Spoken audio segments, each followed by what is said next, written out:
Dear friends, I welcome all of you to the 6th day of Advent.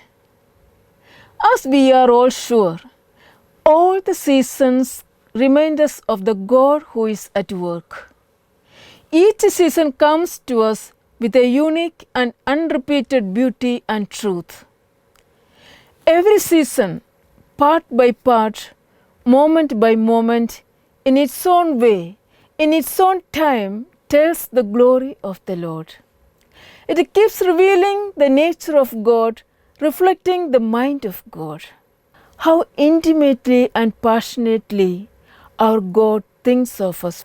And Advent is one of such seasons for remembering such a closeness and tenderness of God who sends His Son to dwell in our midst. It is both a time of God's closeness and to be watchful. In addition, Advent is a time of expectation. Let us enter this season of Advent in expectation of the Lord. However, let us be reminded of the truth that the Lord not only comes to visit us during these great festivities, but He is very much part of our everyday life, part of every reality that surrounds us. Let us open up ourselves to this great truth. Let us welcome this truth and live such a way that the lives that encircle our lives identify the Christ through us, who became one with His own, who understood the pains of His own, who gave His life for His own. Let us seek His grace that the God of His people break open the obstacles that prevent us from being people of goodwill. Saint Augustine used to say that I am afraid that God will pass by me and I don't realize it. It is just reaffirming that the God passes through, the God passes by. He knows and He comes and He is with us. But if our ears are filled with other noises, we will not hear the call of the Lord. The need of the hour is to have an ear to listen to the voice of God speaking through different realities, and the eyes to perceive the suffering Christ, the rejected Christ around us. His voice is calling us without any distinction of space and time, for He is a God who is of all time and space. Furthermore, Advent is an incessant call to hope.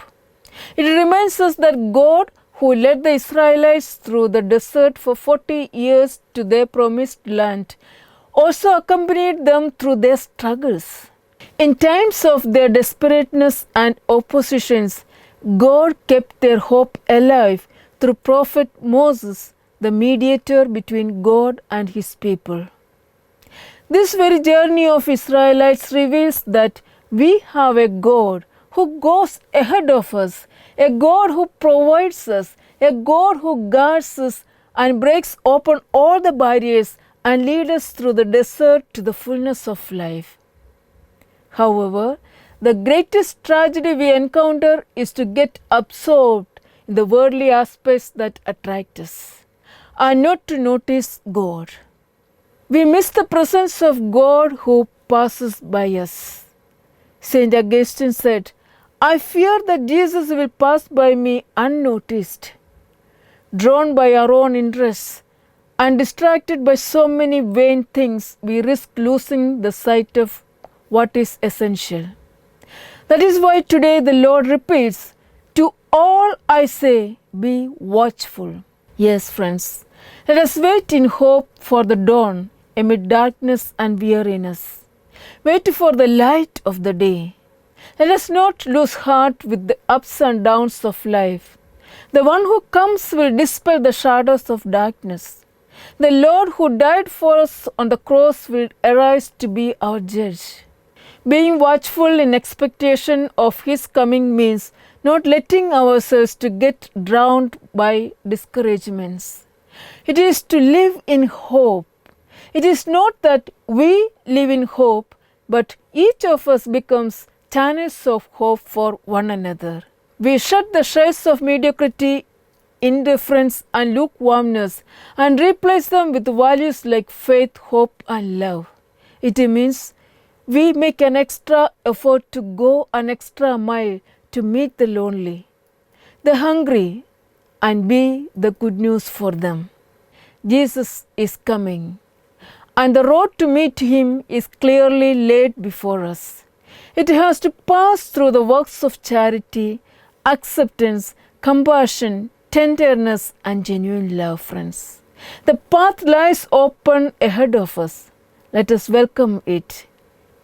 May we have the grace to replace the seriousness with joyfulness, non-essentials with essentials, solemnity with abstinence, extravaganza with moderation, and negligence with simple moments of personal and family prayer. Amen.